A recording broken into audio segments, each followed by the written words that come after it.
Good morning, everyone. Welcome to worship this morning.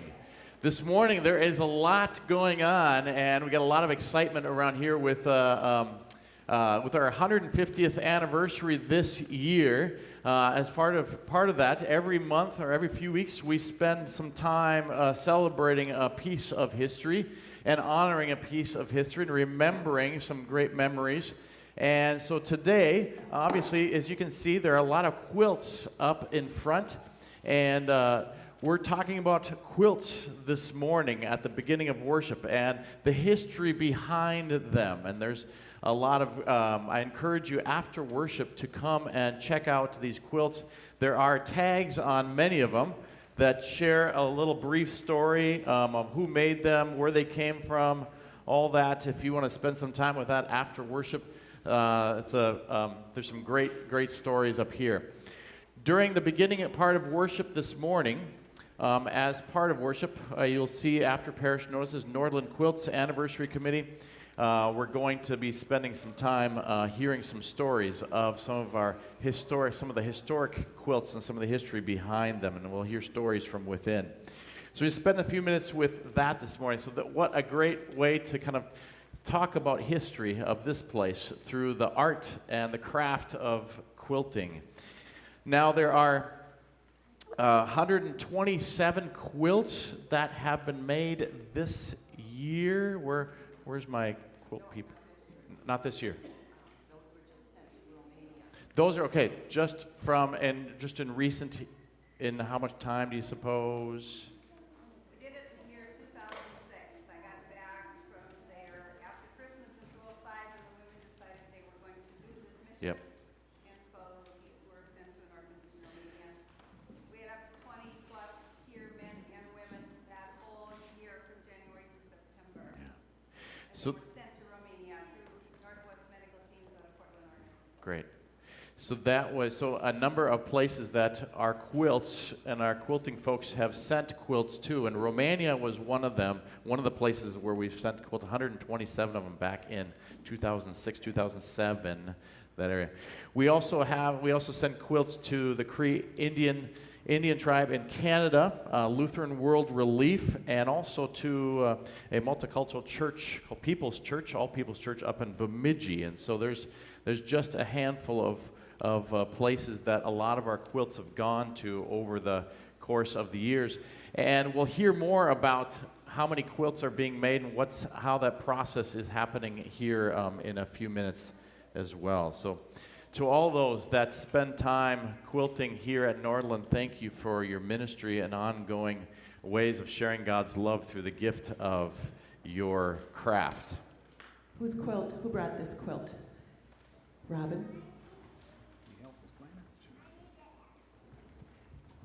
Okay, this is a 131-year-old quilt that evidently my great paternal grandparents gave to my great maternal grandparents. And so they were friends before there was ever my mom and dad or there was ever me. Anyway, Rick and I got this from my godmother, Mary Christensen. And so it was a gift to the Christensens from the Andersons. And Rick and I got it on our 25th, and at that time the fabric was 125 years old. So this year it's 131 years old. History of Nordland members. Beautiful, thank you. Next, who brought the next quilt?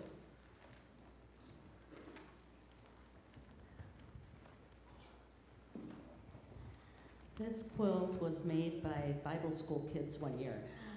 One of the blocks says 84, so I'm thinking it was in 1984. All the children on there that made these quilts are in their 40s now, so that would be about right.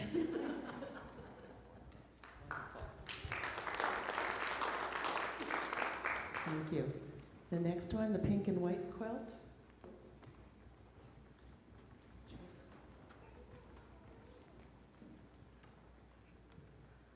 This quilt doesn't have any Nordland history, it's just from my family. The blocks, each block is a different state, has the state bird on it. And as a young girl, that was what I did all winter was embroider. So I embroidered the birds. most of them. Mom helped me finish it, and then she pieced it together, and the neighbor ladies come and have cake and food and quilt all day. Thank you. Thank you. Next. Who brought this one? Marlis? This one's 5 generations old from when Lauren was born. Goes way back to Amanda Jacobson Bankston, or she was Bankston, married Jacob Jacobson. And her mother, who was Olena Thompson, I think related probably to the Frick Thompson family.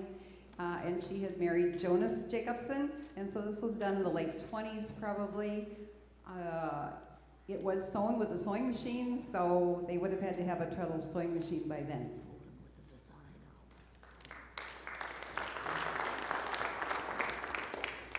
Next. They got put side by side. This one, my great-grandmother made in the late 20s, early 30s. It's postage stamp, and it is all hand-stitched. Probably late 20s, early 30s.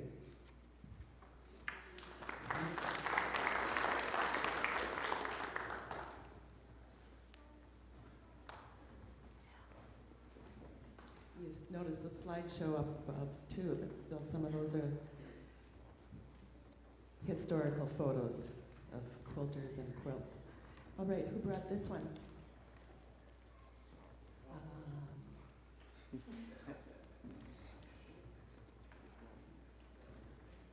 What does it say?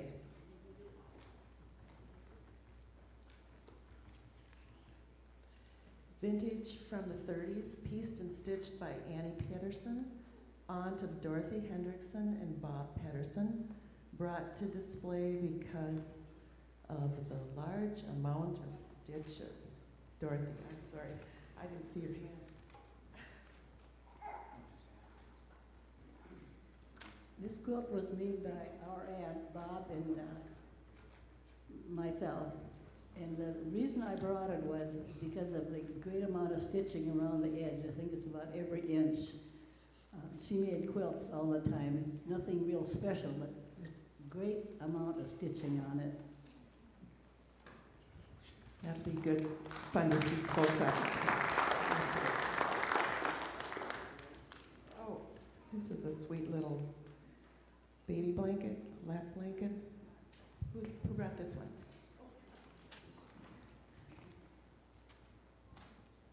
One of my aunts gave me this quilt a few years ago. I know nothing about the history, but it is our father's, Bob Pedersen, and my father's baby quilt. And he was born in 1898, so it's quite old. And the amount of work on it, every piece has some kind of embroidery around it, feather stitching or something. And I can't imagine that they had that much time, but because he was the 6th child in the family. But anyway, that's my dad's baby quilt, Dewey Peterson's. Time. They had time, they didn't have computers. Here's a gingham quilt. Well, I was mentioning this quilt yesterday to Marlis, and she didn't remember this, but she made this for Jerome and I 40 years ago for our wedding gift. Right, yeah. And the next one up there is the first quilt we ever got from Doris. She's known for all her piece quilts, but this is one of my favorites. She cross-stitched that one, and the amount of work that went into all the quilting on that is just amazing. So special. Beautiful. Here we have a crocheted bedspread, I would say, or tablecloth, bedspread. Marlis? Take that and let her shape that one right there. This is a crocheted bedspread.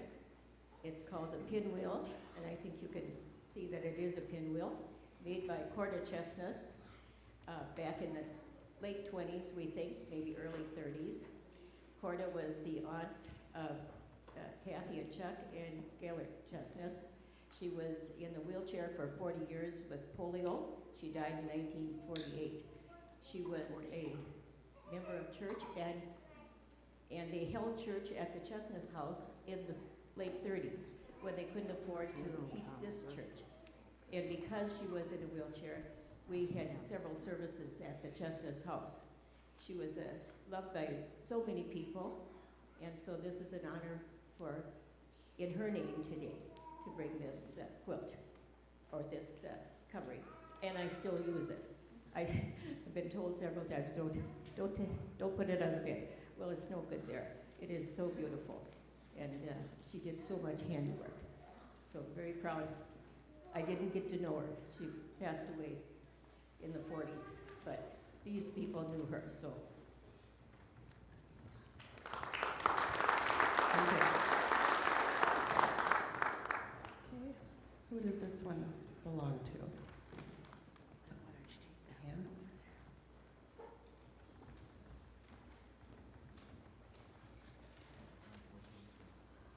This quilt was made by my great-great-grandmother, Mrs. Albert Cole. I do not even know her first name. I inherited this a couple years ago from my dad's sister when she went in a home. And by then she didn't remember much of the history of that. So that's all I know. It says on there that the lady that made it, Mrs. Albert Cole, died in 1937, so it had been made prior to that. That's all I know of it.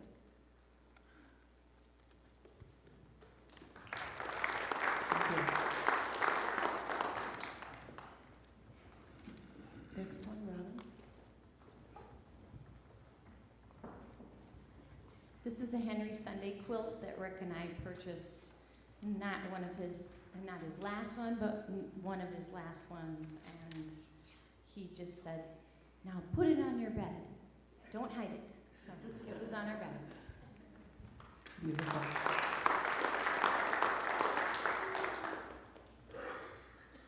Little Red Riding Hood. Who brought that one? I call this my inspiration quilt because I had never quilted before in my life. And before Terry, my daughter, was born, I decided to make this child's quilt. So this is the start of my stitching and making quilts. Wonderful.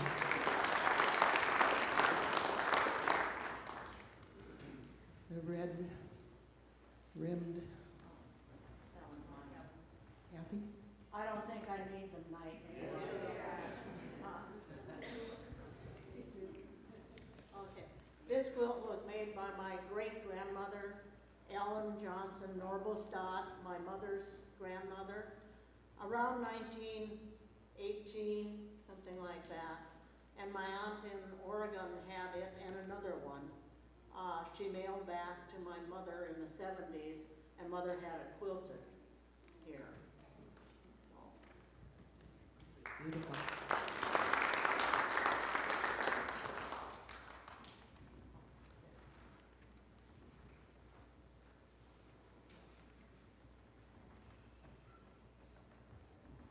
Who brought this one? Elaine?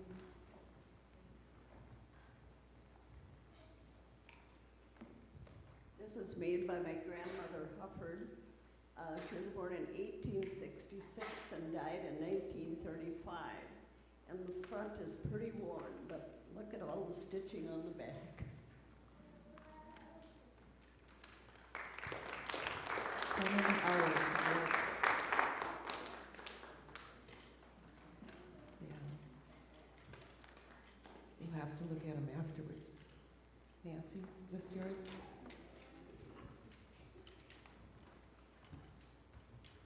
This is also one of Henry Sunday's. Vicki had the date on Facebook, if anybody's on Facebook, I think it was 1987, 86, somewhere in there. It went for less than $1,000 and I wouldn't have been able to buy it, so. Thank you.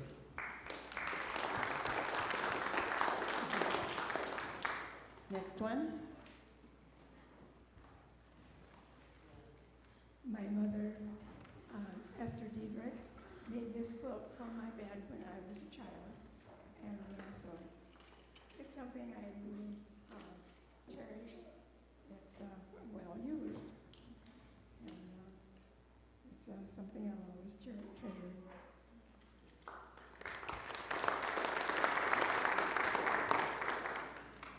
Next one, Kathy. You should put these in order.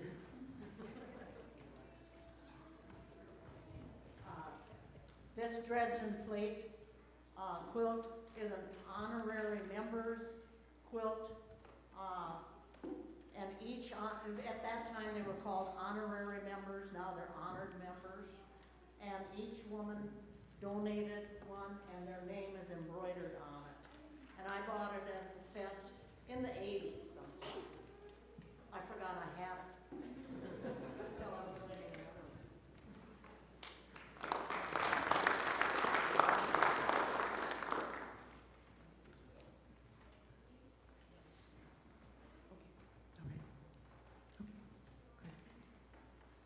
Okay, whose is this?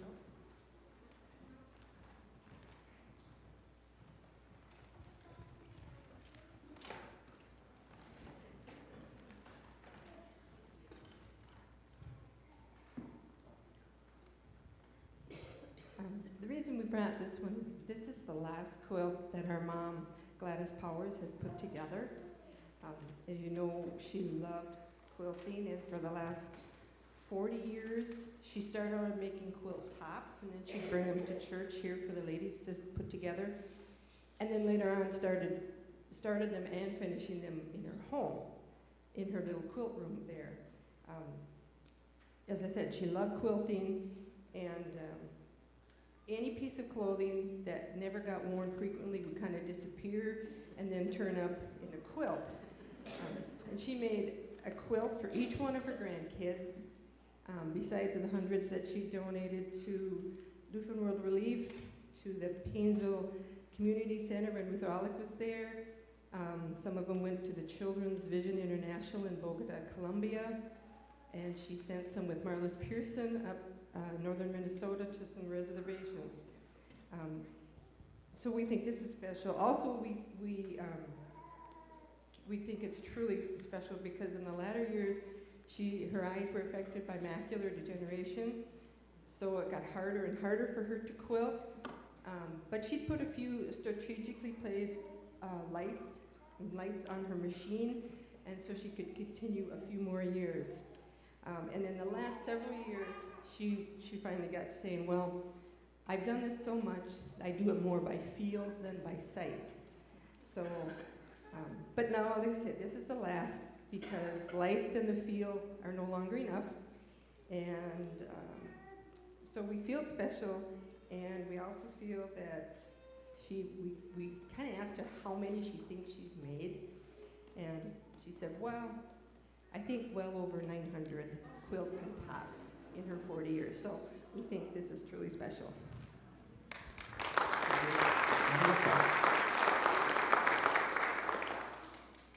Okay, who's Renee?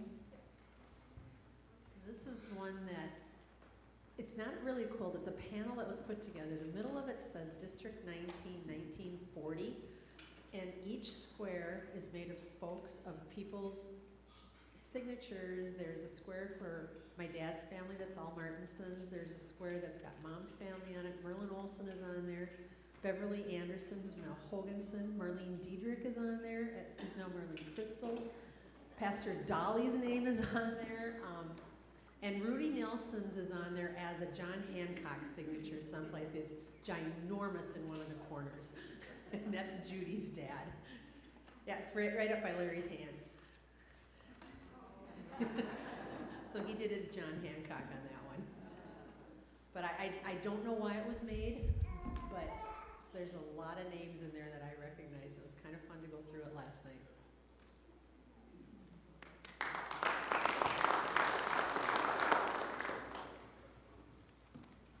This one I also brought, and we found it after Grandma Martinson died.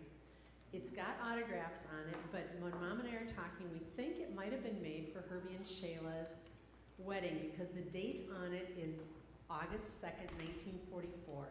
And all of Grandma's sisters, Nettie Hagenson, Vi Doherty, who's Robin's grandma, and Aunt Nettie, and there were Ida Iverson, Ida Nelson, so all of the great aunts were on there. So we're thinking it was probably a wedding quilt, but I don't know.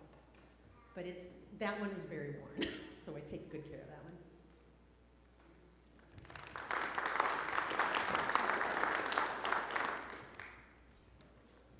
Gail? This quilt was made by May Seeland, and I bought it at the fest. It was one of the last ones she did and donated. And every piece is hand sewn together, and it's hands quilted as well. And I believe it's a flower garden pattern, and it's very special because she made it.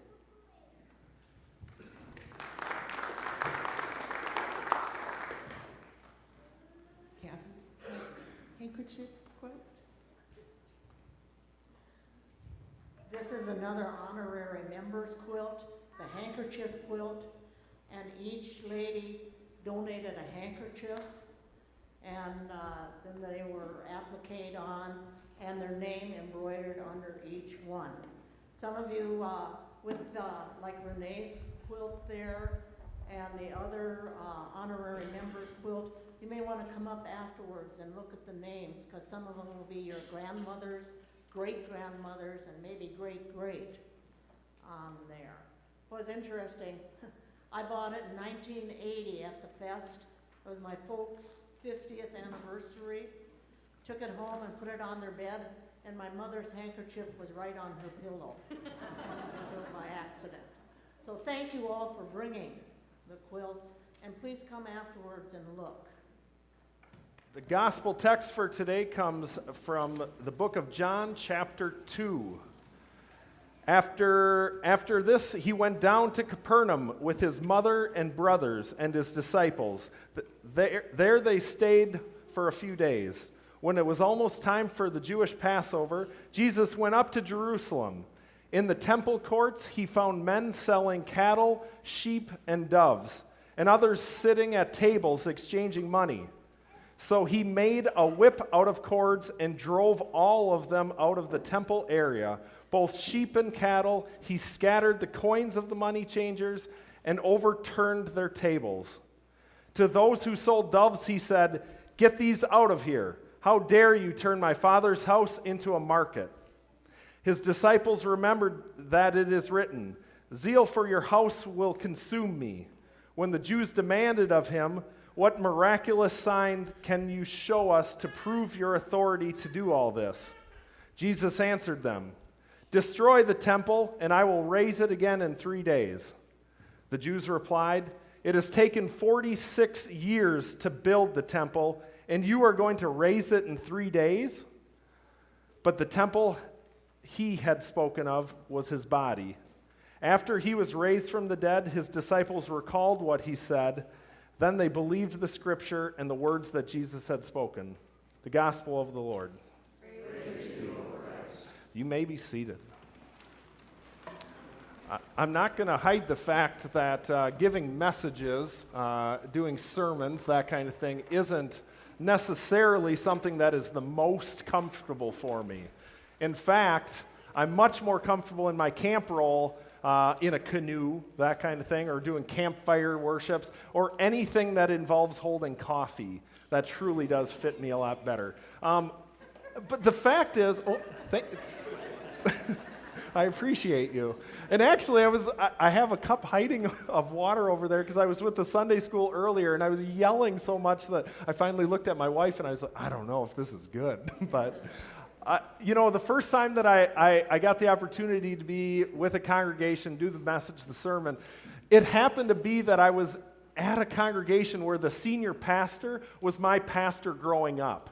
So it was the guy that confirmed me and did all that kind of stuff. Every time I made a point, I kind of looked at him and like, is that okay? And he made it even worse, though, because I got up to do the gospel, and he had the text marked with a sticky note, and the sticky note said, "Check your fly." And so I'm like, it's one of those things, if somebody says it to you, you have to kind of like check it out and everything's good. You know what? It was the next service that I met some people that I don't know if they saw I was nervous or something, but they were like, here's a tip. I was like, oh, great, this is awesome. They said, if somebody was to put a mint in their mouth right as you started your sermon, if the mint is gone while you're still preaching, it's too long. And I'm like, oh, okay, good to know. They were in the front row and unwrapping mints above their head when I started. It was obnoxious and true. You guys have been so much nicer to me. I haven't seen anyone with an air horn, a stopwatch, nothing like that. And if you have it, well, put me on the clock. I'm ready. I do want to sincerely thank you for having me here today. It's been a joy to hear about the history of Nordland, and especially to see it from this angle of quilts. I know another angle in that we get so many quilts that are for the quilt auction that we hold at Green Lake Bible Camp. They're tagged with Nordland Church on them. We've had quilts that have came to camp, and it's such a special deal. And as people that purchase quilts, I look at these and I love hearing the stories about, it's wrinkled because we use it, or they said put it onto the bed. And I love that about quilts, is that they tell you a story and they wrap you up. I want to continue thanking you because there's been a lot of neat connections that we've had. The least of it, which is, or the most of which, however you want to look at it, is Jake up here wearing the tie-dye, being all awesome. Jake works with us at camp. He's starting his 5th year with us, which we're so excited about. He is amazing, and we're excited to have that partnership with him. But we also have another, Pastor Mark Kopka here is also going to be joining our board of directors, which is a really exciting thing. And so we have some neat connections with staff, but also I need to thank you, and I truly, I don't know how to state this accurately, how thankful I am, but we were approached by, I believe, correct me if I'm wrong, the endowment committee from Nordland here about, do we have projects going on? Is there anything that we could use help with? Well, in fact, we do, and it's the Shining Up Shores project where we're remodeling camper cabins. To be approached by a congregation about how we can help, and then to see the follow-through, $6,000 was donated to that project, and that room is going to be done this year, and we're oh so excited and oh so thankful. So thank you. Summer camp ministry has always made sense to me. I was a camper so long ago, or not too long. I don't know. I'm not that old. I don't know. But summer camp ministry has always made sense to me. I remember as a camper being out in the lake. Our counselors had us doing these relays where you would fill a canoe with water, and then you had to try to canoe it back to shore, and it was a relay kind of thing. I also remember, and I heard some other campers reference this, or your kids here, this game called Bonkers. I remember playing Bonkers as a camper. For those of you that don't know, it involves running around the woods, counselors and stuff, dressed up all crazy, socks filled with flour involved. It's a lot of fun. I also remember I had my camp counselor ate Jell-O off the floor, and that happens to be a tradition. I'm not sure why it all comes up, but I remember him doing that, and I was like, oh, camp is awesome. I'm all about this place. There's truly so many different things that come to mind when you think of an experience, but often the experience that comes to mind is kind of the first thing that jumps in is that flash and the bang kind of piece. And I think that was the case in Jesus' time too. Over the last couple months, the gospel text has illustrated that all very well.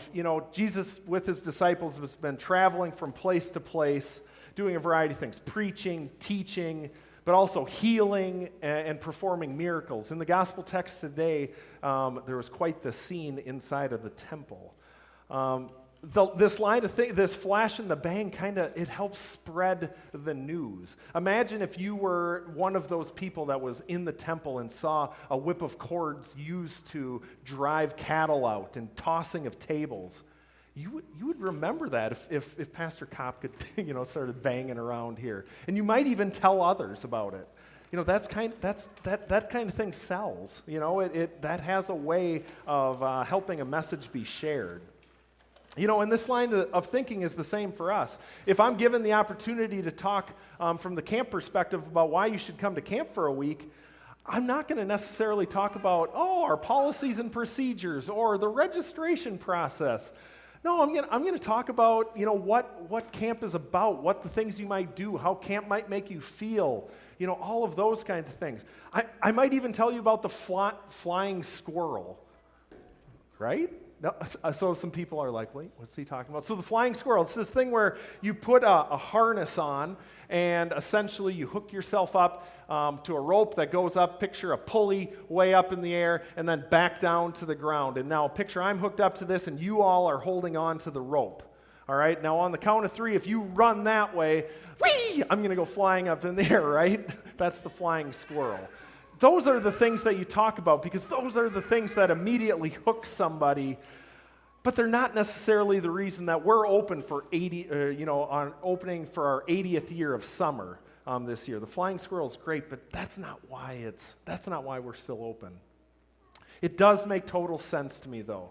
If we talk about a story like the feeding of the 5,000, a story that maybe we've all heard before, I like to think about, why did they all choose to gather and follow Jesus around? And I think it might have been because of things like that happened in the gospel text, where Jesus is tossing tables around and making a big old, scene in to help people learn about, why the church should be and what it shouldn't be and all of that kind of thing. I think hearing those stories kind of, I'm going to gather up. If this guy's coming to my area, I want to see it.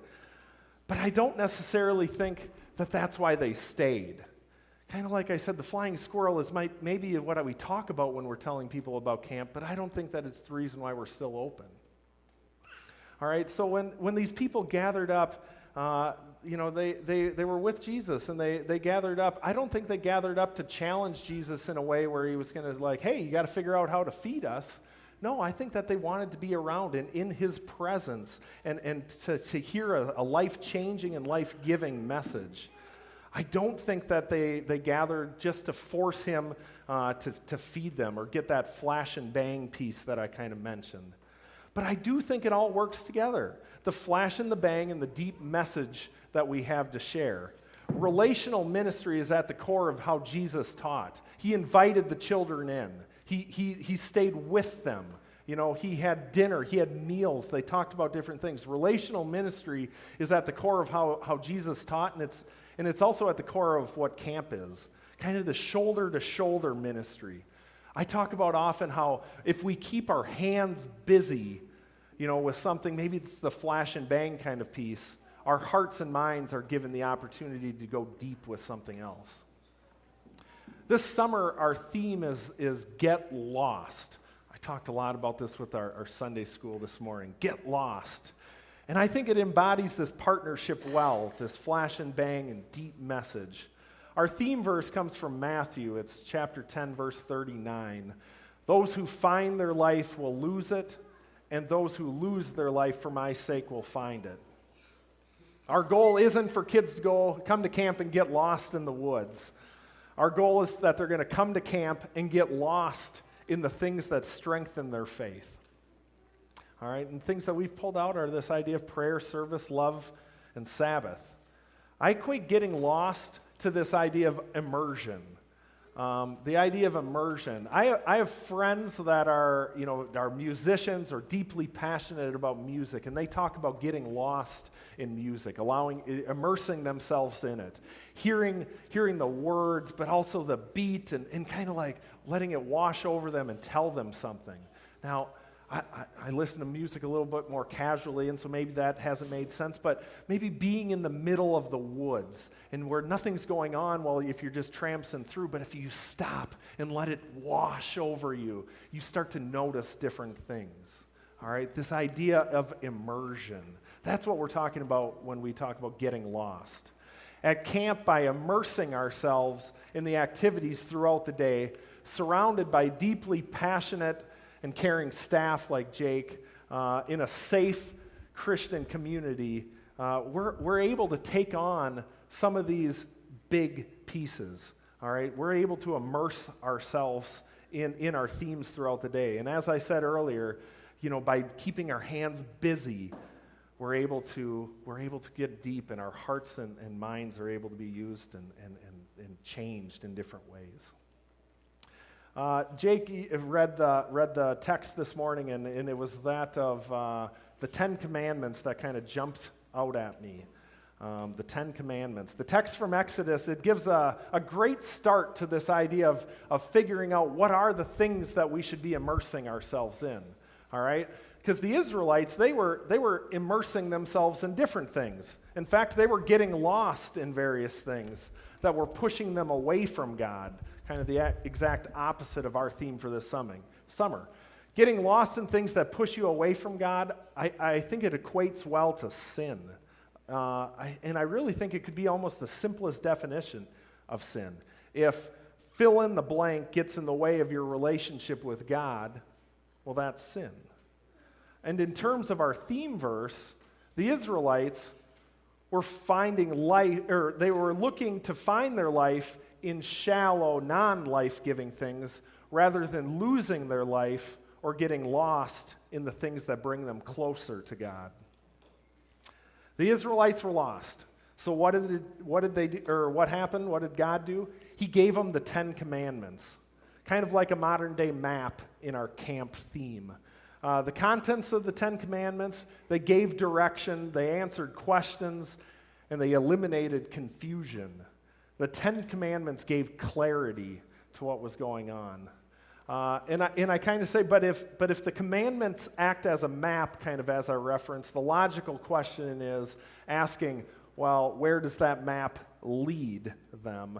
And I think that's kind of the challenge of this text and kind of this summer. By following these 10 Commandments, you're not necessarily walking down a life of salvation or moving towards salvation.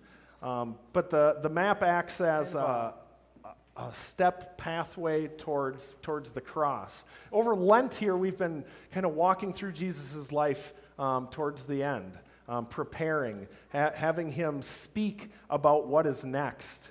The 10 Commandments, they give us a step-by-step kind of thing to follow and come to Jesus, and ultimately the cross. It's not through following a set of rules that you find life. It's through Jesus giving his that we find life on the cross. I mentioned our daily themes, and our daily themes really have the 10 Commandments laced through them as well. Our first day, we're going to be spending some time together as a camp community talking about prayer, getting lost in prayer.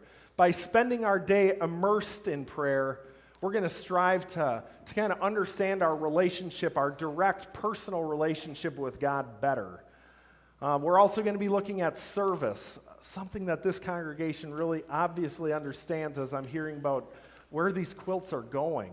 But as a camp, we're going to spend a day immersing ourselves in service and trying to understand what can be learned by sweating, by getting our hands dirty in the name of God, by working together on a purpose.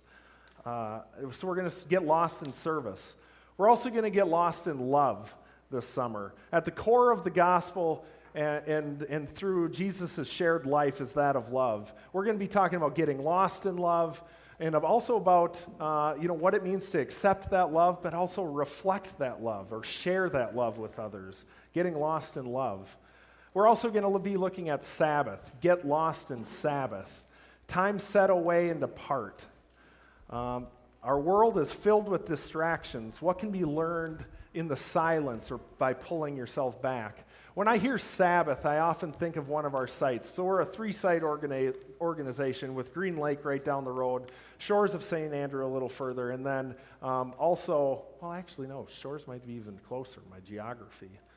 Be close. But then we also have Camp House, which is up north of 2 Harbors. And when I think of Sabbath, I think of Camp House. It's our one site that truly doesn't have great cell phone reception. In fact, most carriers you don't have cell phone reception. It's one of these places where you can truly unplug. And as a staff member, a counselor, way back when, we went up there and did 24 hours where we didn't talk, where there was we were told to not make any noise. It was a vow of silence. And through that, I really understood Sabbath in a different way. I did get pooped on by a bird during this vow of silence. I remember that clearly, but maybe that's what God was trying to tell me. I don't know. Still got to decipher that one. But Sabbath, the idea of pulling yourself back and removing some of the distractions of life. We're going to get lost in that, immerse ourselves in that.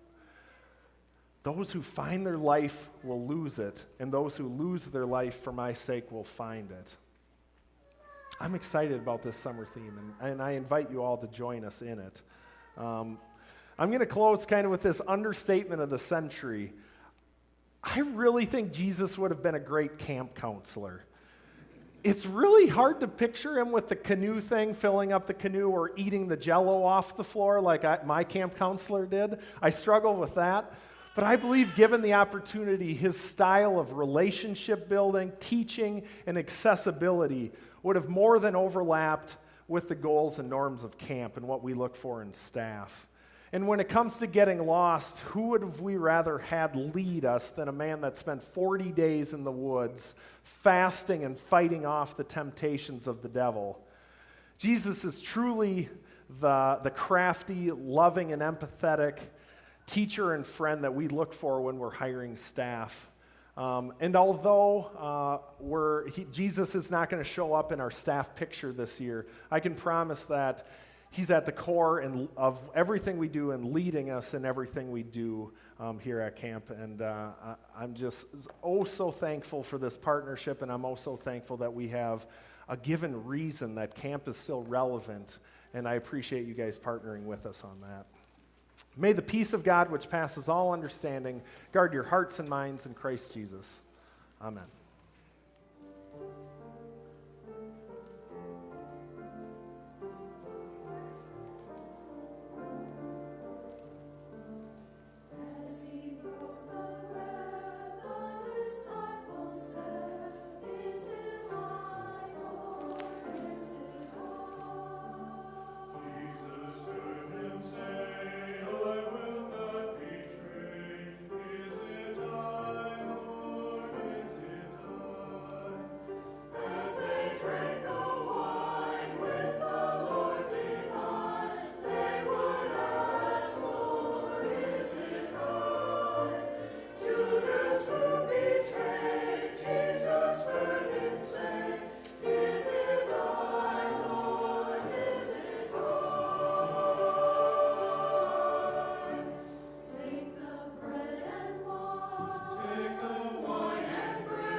Go in peace and serve the Lord.